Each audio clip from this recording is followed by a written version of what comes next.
ناظرین، آج ہم آپ کو کان پیڑوں کے لیے ایک نہایت ہی آسان اور اثردار گھریلو نسخہ بتائیں گے۔ اس کے استعمال سے کان کے پیڑے ٹھیک ہو جائیں گے۔ اس مرض میں کان کے پیچھے گلٹیاں نکل آتی ہیں جو پھول کر گردن کو ڈھانپ دیتی ہیں۔ اگر ان میں درد محسوس ہو تو یہ مرض کی ابتدائی حالت ہوتی ہے۔ اگر درد زیادہ تیز ہو جائے تو یہ مرض بہت تکلیف دہ ہو جاتا ہے، کھانے پینے میں بھی تکلیف ہوتی ہے۔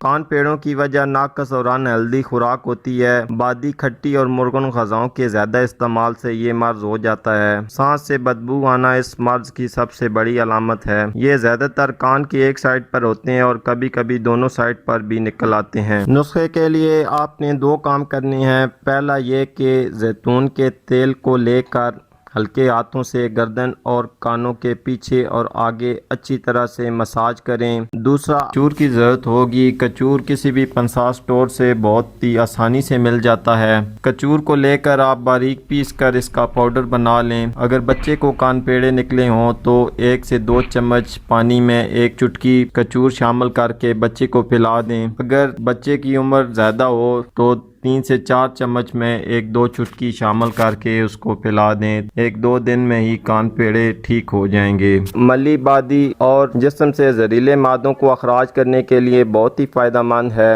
امید کرتا ہوں آج کی ویڈیو آپ کے لیے فائدہ مند ثابت ہوگی۔ اسی کے ساتھ اجازت چاہتا ہوں۔ اللہ حافظ۔